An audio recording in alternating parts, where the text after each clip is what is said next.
Darkpress presents Speak of the Devil, a laid-back magical chat with Adam and Darian Darkly.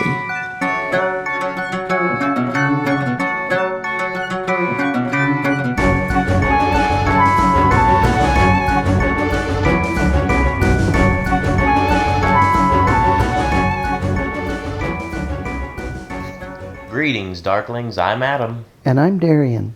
When starting on your magical path, it can be really daunting, as there are so many magical traditions available today.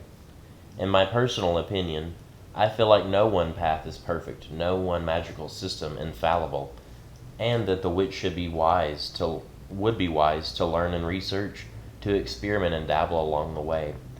When new students come to me, they typically mention or ask about a certain path that they are interested in, a particular magical system.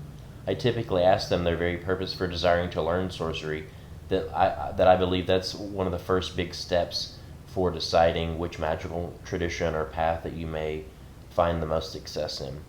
Most will bring up self-mastery or a desire for power, a want to never want anything again, or to know riches beyond measure, and even others, even fewer, mention truth and clarity and purpose.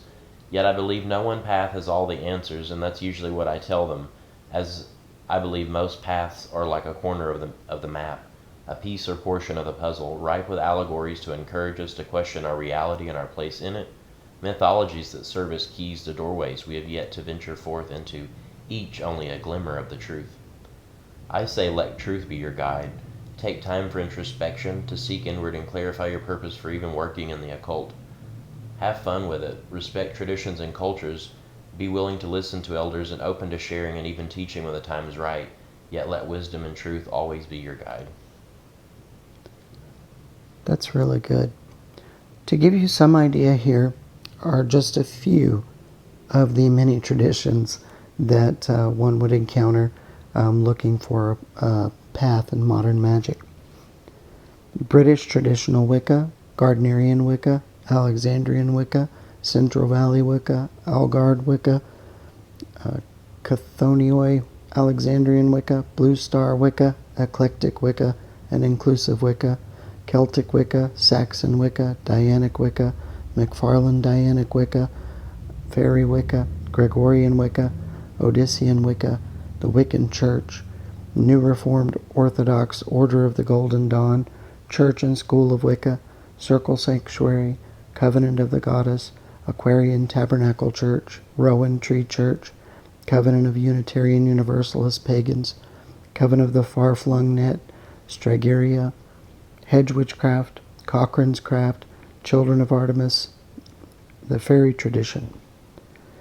In the magical community, there are Norse traditions, Celtic traditions, Druidry, Italian and Romany witchcraft, revivalist sects of ancient Egyptian, Greek, Roman, Babylonian, Canaanite, and many, many, many more kinds of magic. There are magical orders like the Ordo Templi Orientis, the Lima, and the Golden Dawn. There are the Afro-Caribbean traditions. There's Hoodoo, there's Santeria, folk magic, and conjure. Just to name a few. You can practice solitary or with a coven, and there are so many options for the modern mage. The truth is, no one can tell you how you should be a witch. There's a growing movement to codify the beliefs and practices of witchcraft. This stands in the contrast to the very original spirit of the witch, defying conventions and casting off the antiquated restraints of dead, cold dogma for a living, ecstatic experience with all of nature and our own divine self. The way of the witch is by necessity an individual one.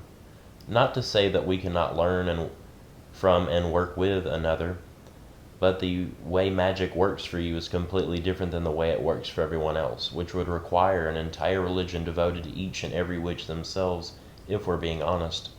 This is why we believe in keeping one's options open. At Darkly's School of Witchcraft, we'll introduce students to various paths and teach you to work within different systems of magic. We don't believe that you have to devote yourself for life to a particular tradition in order to work with that system of magic. We do, however, insist on working respectfully in the way that particular system is worked for the preservation of its tradition. And we really can't clarify that enough, that our desire is to maintain the integrity and the purity of a system of magic when it's introduced to our students, and to have a mutual respect for any and all other practicing witches and their particular traditions. Well, that's all the time that we have for this episode, and we thank you for tuning in. Be sure to like and subscribe. Next week, we're taking a total detour to talk about one of our favorite subjects, so get ready. It'll probably be a longer episode. We're going to be talking about cryptids. Don't miss it.